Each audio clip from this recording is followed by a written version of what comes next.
If your baby is going to die, and it doesn't have to, it shouldn't matter how much money you make. I think that's something that, whether you're a Republican or a Democrat or something else, we all agree on that, right? I mean, we do.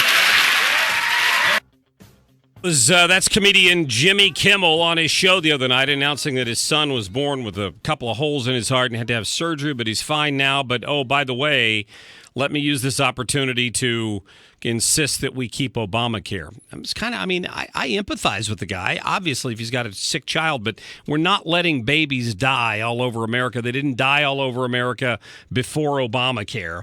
We're joined right now by former Congressman Joe Walsh from the great state of Illinois. And, Joe, you're taking a little bit of heat for one of your tweets about Jimmy Kimmel. How about that? Hey, Mark, good to be with you. I'm taking a lot of bit of heat. But I agree with you. I just find the whole thing pathetic. Healthcare is really complicated. It's bankrupting this country. And we've got a late-night comedian who is going to dictate our healthcare policy in this country. It's silly. Look, as you said, thoughts and prayers with Jimmy Kimmel and his newborn baby boy, Billy. But he used that opportunity to get political. That's fine, Mark. He's got a right to do that. But you get political, then it's okay to attack you. You're in the public arena now. But it just pisses me off that. So I questioned Jimmy Kimmel going political. And, oh, my God, the wrath of the left comes down on my head again. Oh, CNN was just all over you for this. How dare you tweet out that, I think your tweet, I'll just quote it here, you said, "Sorry, Jimmy Kimmel, your sad story doesn't obligate me or anybody else to pay for somebody else's health care." That kind of gets to the root of the problem here.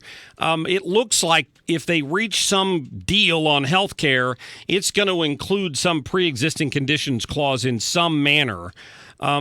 But the bigger issue of trying to save Obamacare, which is what Kimmel's trying to do, throw it a lifeline of some sort, that's sort of a false argument. Kids weren't dying all over this country before Obamacare.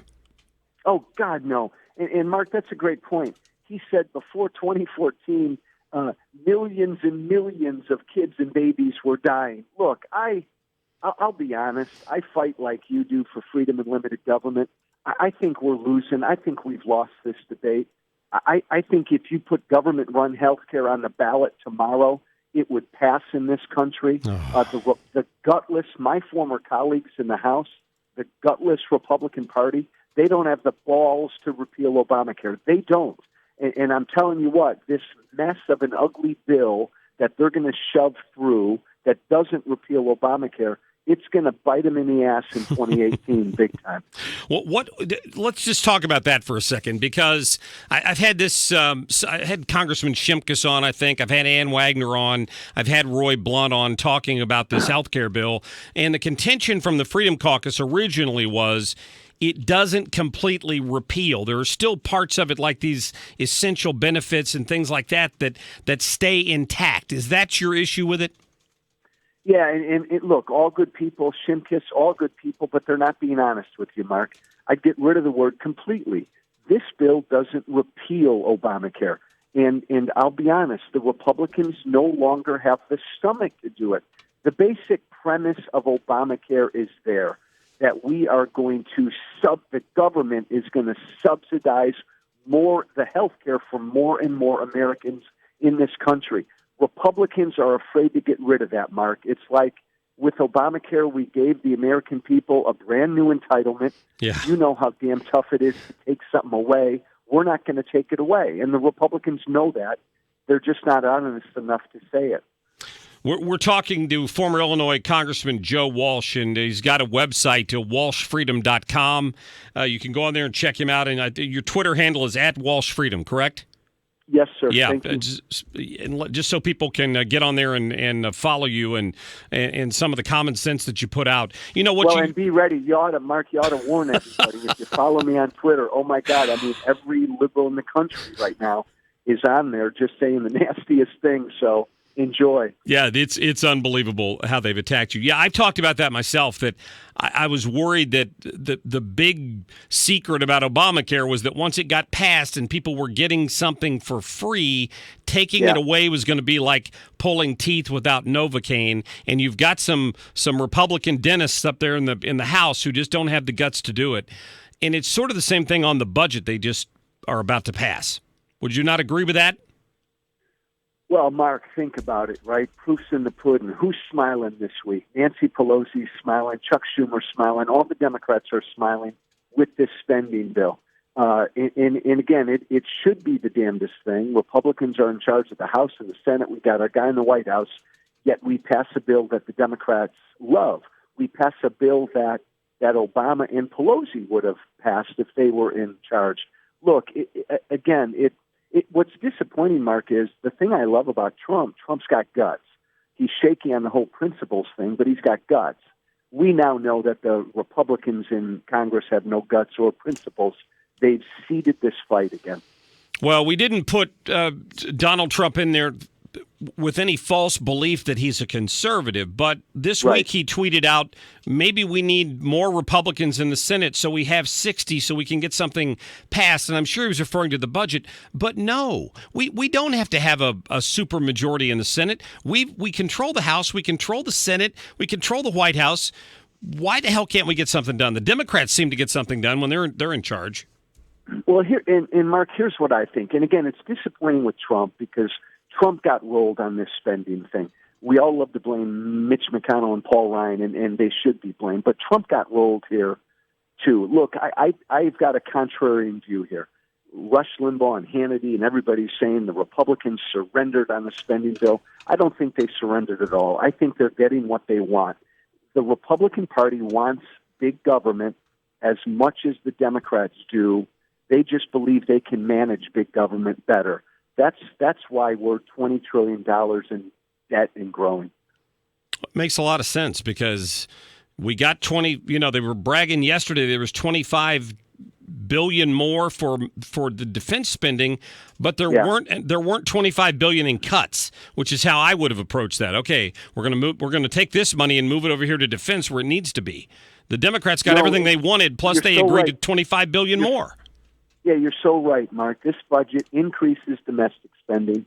It blows away the spending caps that we had in place. Look, again, this is a budget that grows the government and grows the debt on our kids and our grandkids. And the Republicans did it, not because they didn't want to fight, but because they believe in big government too. Now, most of the party, you've got some good Freedom Caucus guys and Rand Paul, Ted Cruz in the Senate, but that's the minority, Mark, of Republicans. Wow. You're just spreading sunshine today, Joe. Don't follow me. Do not follow me on Twitter. Don't you dare. Oh, my God. The mainstream media will start attacking you if you follow Joe on Twitter. I'm just kidding. No, look, Mark, I went on my radio show last night, and I said, I'm in a bad mood. I don't want to do radio today because, look, the jig is up. We do not have a political party that represents freedom and limited government. Now, I knew that 6 years ago when I went to Congress. I think most Republican voters are learning that this week. Yeah, it's been a slow curve, unfortunately. Joe Walsh, listen, I appreciate your time. Let me direct people again to walshfreedom.com. If you're up in the Chicago area, AM 560, The Answer is where Joe's radio show airs as well. I appreciate your time, sir. You're the best, Mark. Hey, anytime. Yep, thank you very much. Wanted to get to Joe on here. Yeah, this is unbelievable. How people are jumping on this Twitter comment that he made, but I'm sorry. I do empathize with Jimmy Kimmel or anybody that goes through that kind of surgery. But it's not an excuse for socialized medicine. It's not an excuse for health care at any cost. It's not an excuse for having to pay $6,000 a year in premiums with a $7,000 deductible for a family of 5, meaning you're going to have to spend $13,000 out of your pocket before you have health care coverage.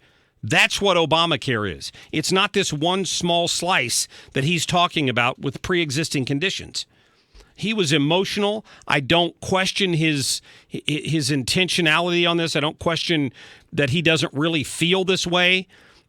But for the left to trumpet this as the reason we should save Obamacare is just wrong. I'll let you listen to one more thing Kimmel said near the end of his speech. We need to make sure that the people who are supposed to represent us, the people who are meeting about this right now in Washington, understand that very clearly. Let's stop with the nonsense. This isn't football. There are no teams. We are the team. It's the United States. Don't let their partisan squabbles divide us on something every decent person wants. Yeah, I'm afraid, Jimmy, there are teams, and one of them wants to go to a European socialist model of government, and the other one doesn't.